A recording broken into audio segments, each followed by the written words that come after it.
இஸ்ரேலினுடைய வருகை சம்பந்தப்பட்ட விடயங்கள் வந்து ஒரு சில முஸ்லீம் அரசியல்வாதிகளினால் அதிகமாக பாராளுமன்றத்தில் கலைக்கப்பட்டுக் கொண்டிருக்கிறனால் இஸ்ரேல் தேசத்தை சார்ந்த டூரிஸ்ட் விசாவில், அதாவது விசிட் விசாவில் இலங்கைக்கு வருகை தருகின்ற இஸ்ரேலுக்கு எதிராக அவர்கள் மூலமாக இந்த நாடை கைப்பற்றுவார்கள் அல்லது இந்த நாட்டுக்கு அச்சுறுத்தல் இருக்கின்ற வகையிலே ஒரு சில முஸ்லிம் அரசியல்வாதிகள் வேண்டுமென்றே பாலஸ்தீன இஸ்ரேல் யுத்தத்தை இந்த உள்நாட்டில் என்னுடைய இலங்கை நாட்டிலே புகுத்தி பாராளுமன்றத்தில் பேசிக் கொண்டிருக்கிறார்கள். உண்மையிலே இது வந்து ஒரு தேவையற்ற விடயம்.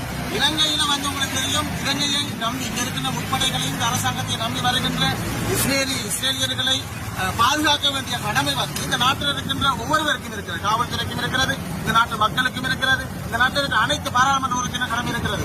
ஆகவே இஸ்ரேலியர்களை மாத்திரம் குறிவைத்து அவர் தொடர்ந்து பாராளுமன்றத்தில் அவருடைய வருகைக்கு எதிராக எதிர்த்தரப்பான விடயங்களை பேசுவதை குறித்து வன்மையாக ஆகியது என்று சொல்ல காங்கிரஸ் கண்டிக்கிறது. அது மாத்திரமல்ல, சூப்பர் முஸ்லீம் என்ற ஒரு விடயம் வந்து கிழக்கு மாநிலத்திலே தளத்துக்கு இருக்கிற பாராளுமன்றத்திலே பேசப்பட்டுக் கொண்டிருக்கிறது. ஆகவே இந்த சகலானுடைய இந்த யுத்தத்துக்கு பிற்பாடு இன்னும் இதுக்கான தீர்வு வர்றதுக்கு பிறகும் தீர்வு வராமல் இருக்கின்ற இந்த சூழ்நிலையிலும் மீண்டும் சூப்பர் முஸ்லீம் என்ற ஒரு புதிய தலை தூக்கம் ஏற்பட்டிருக்கிறது. இது ஒரு அச்சத்துக்குரிய விடயமாக இருக்கிறது. ஆகவே இது சம்பந்தப்பட்ட விடயங்கள்ல அந்த இலங்கையை கொண்டு வர வேண்டும். அடுத்தது இந்த சூப்பர் முஸ்லீம் என்ற விடயம்